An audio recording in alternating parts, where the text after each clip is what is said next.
जय हिंद सभी को बेटा। आप सभी का हार्दिक अभिनंदन और स्वागत। और पूरे वीडियो में जो है तुलनात्मक राजनीतिक जो संस्थान है उनके ऊपर हम लोग डिस्कस करने वाले हैं। और एमए सेमेस्टर फर्स्ट का ये पेपर सेकंड है।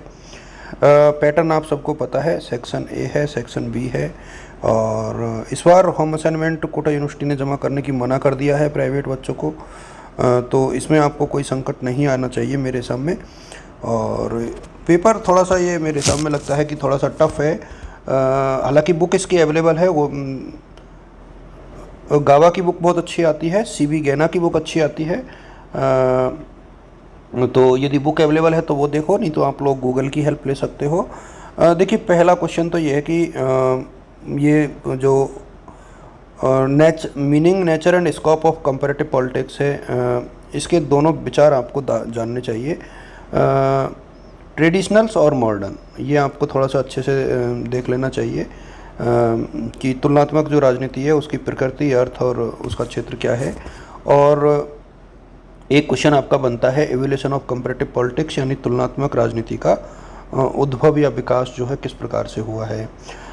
यूनिट सेकंड की हम लोग बात करें तो major approach in comparative politics, यानी कौन कौन से उपागम हैं तुलनात्मक राजनीति में। तो वहाँ आपको परंपरागत और आधुनिक दृष्टिकोण दोनों देखने चाहिए।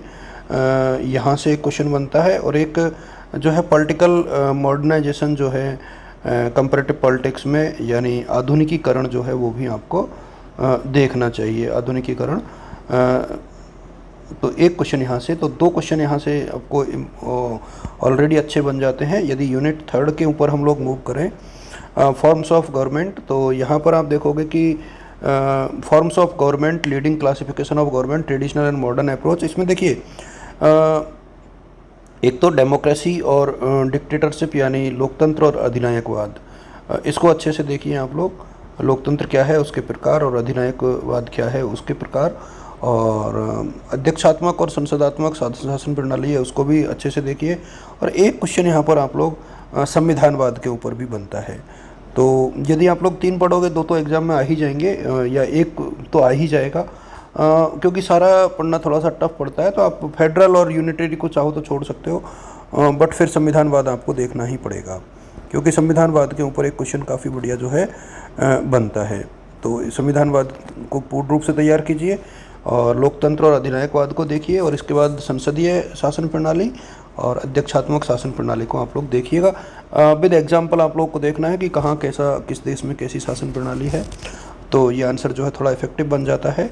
फिर ऑर्गन्स ऑफ गवर्नमेंट, ये बहुत इंपॉर्टेंट बन जाता है कि सरकार के अंग और उनके फंक्शंस। अब देखिए, सरकार के अंग कौन कौन से हैं, ये यहाँ इन्होंने लिखा नहीं है, बट वही कार्यपालिका, विधायिका और न्यायपालिका, तीनों अंग जो है वो आपको यहाँ पर देखने पड़ेंगे। और तीनों के अलग अलग क्वेश्चन भी पूछे जा सकते हैं और एक भी क्वेश्चन पूछा जा सकता है। तो इसलिए ये थोड़ा सा वाइड टॉपिक है, बहुत बड़ा टॉपिक है, छोटा टॉपिक नहीं है। और भारत में जो है बहुदलीय प्रणाली और उनका उदय, जो नई पार्टियां हैं उनका उदय, और यूपीए एमपीए यूपीए और एनडीए है वो क्या है, कैसे शासन करती है, क्या व्यवस्था है भारत में। गठबंधन सरकारों का दौर है, तो भारत की दलीय व्यवस्था के ऊपर एक क्वेश्चन, और एक सरकार के जो अंग हैं उनके ऊपर एक क्वेश्चन बनता है। यूनिट 5 की यदि हम लोग बात करें, तो थ्योरीज ऑफ रिप्रेजेंटेशन, यानी एक प्रकार से प्रतिनिधित्व के सिद्धांत। और एक क्वेश्चन यहाँ से आप लोग जो है, भारत में इलेक्टोरल सिस्टम क्या है, चुनाव की जो व्यवस्था है, मतदान की वो पूरी प्रक्रिया और मतदान व्यवहार, एक क्वेश्चन यहाँ से बनता है। तो दो टॉपिक आप लोगों को यहाँ से अच्छे से देखने हैं, तो उससे भी आपका काम जो है इजीली होने की संभावना है। Wishing you all the best, good luck, thank you so much.